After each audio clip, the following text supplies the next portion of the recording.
Let us chant the two prayers together. I hope by now you know the two prayers by heart. Okay? Om Sahana Vavatu Sahana Bhunaktu Sahaviryam Karavavahai Tejasvi Navadhitamastu Ma Vidvishavahai. Om Shanti Shanti Shanti. Om Asato Ma Sadgamaya Tamaso Ma Jyotirgamaya Mruchorma Mrutangamaya. Om Shanti Shanti Shanti.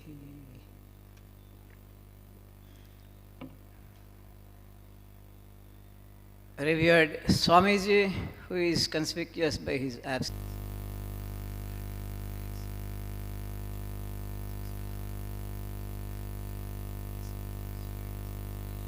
and before you, past, present and future. When we hear past, present and future, we language past tense, present tense and future tense. But the past, present and future can also be looked at from a different point of view.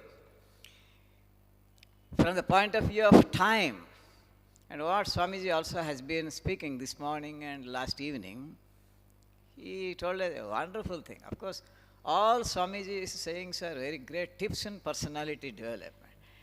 And what he was saying, what actually Vivekananda also said, God has endowed us all with two great faculties. One is imagination, the other is memory. If they are used positively or properly, it's very good for us.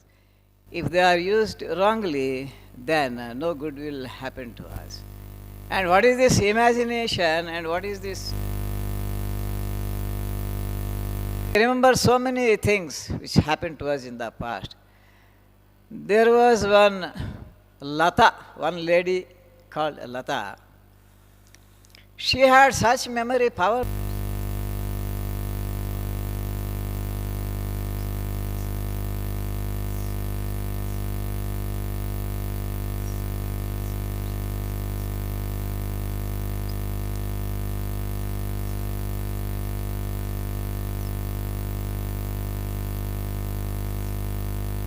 Now she remembers, and every day she remembers, and as a result, she broods over it. She becomes very sad when she thinks of this insult which was meted out to her some 7 years ago. That's how she is using her memory. And again, your imagination, that means to think of things that are yet to happen. There was one Kumar. And what he would do now, every day, he would go and sit under his favorite coconut tree and start worrying about future. What will happen to me after 7 years? What will happen to me? He's not doing anything concrete right now. But he is thinking, he is imagining all sorts of, what if I fail? What if I don't get a job? What if I don't get a person whom I like? Like this. Now he is imagining all sorts of things. And he is also losing happiness. So both thinking, brooding over the past, we are losing our present, we are not living in the present, thinking of the future, worrying about the future, brooding over the past. Then you may ask, sir, or you may ask Swamiji, Swamiji, should we never think of past and future? How can life go without thinking of past and future? No, we have to think of past. And we have to think of future. But thinking of the past, instead of brooding over the past, we can try to learn a lesson from the past.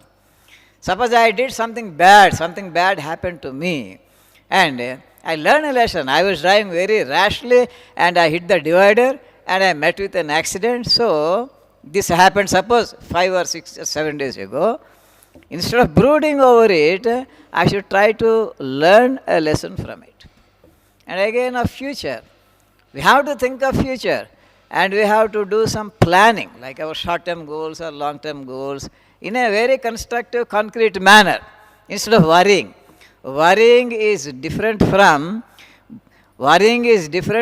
planning, and brooding is different from, say, thinking, or brooding is different from thinking of the past in a very constructive way. That's why a great poet, but this thought was expressed by many great people over the entire globe, because lofty thought has no language barrier. So Vivekananda, Ramakrishna Paramahamsa, Shankaracharya, or even Thomas Gray, or say, whatever the land, whatever the time, whatever the clime, all great men think alike. Great minds think alike, as we say in English. And one Thomas Gray, an English poet, the same idea he expressed in a different, because he was a poet, he expressed in a very poetic manner. What he said, beautiful immortal lines of poetry by Thomas Gray. We look before and after and pine for what is not. We look before and after and pine for what is not. Our sincerest laughter with some pain is fraught. Our sincerest laughter with some pain is fraught. Our sweetest songs are those that tell of saddest thought. Our sweetest songs are those that tell of saddest thought. So we are sad always, thinking of the past, thinking of the future. We are losing the happiness in the present which is the real time, that is. And again, this past, present and future, long time ago our Swamiji gave a wonderful tip in personality development. What he said, how to utilize, how to think of past, present and future, you see. Think of the past, maintain diaries, write down what you did, say, every day in the morning or yesterday, and every day go through your diary, make a count of all, say, keep track of all the things that you did, whether you helped somebody or not, whether I helped somebody or not, whether I insulted someone, or whether I tried to deceive someone in the past. So we should try to do some, what is it called, so introspection, self-analysis today in the present. So by doing introspection, we can just remove all the mistakes or defects or bad things that we did in the past. To that extent, we are improved personalities. Again, thinking of the future. So as we think of all the bad things that we might have done in the past, by trying to introspect, analyze ourselves, rectify, so that in future, when we step into future, we will not make the same mistakes. We may make other mistakes tomorrow, but tomorrow again becomes today, and say tomorrow again becomes yesterday, and today will come. That today, think of yesterday's mistakes, and remove, come over, overcome all your shortcomings. Like that, no, this improvement will be rather gradual, but it may be slow, but it is sure. And that is how we can introspect, we can improve we can develop our personalities.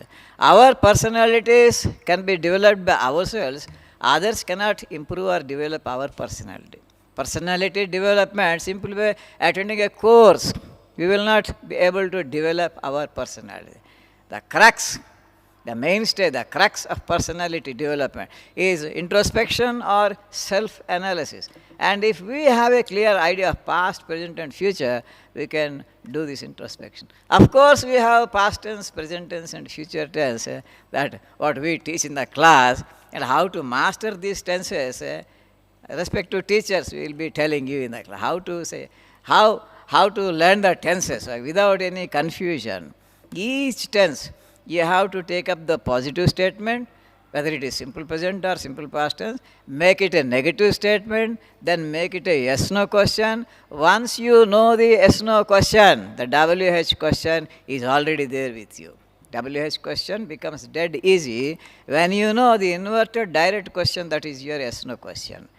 So, I thank all my dear students for your patient listening, And I also, once again, I thank Swamiji for having asked me to address my beloved students. Thank you all.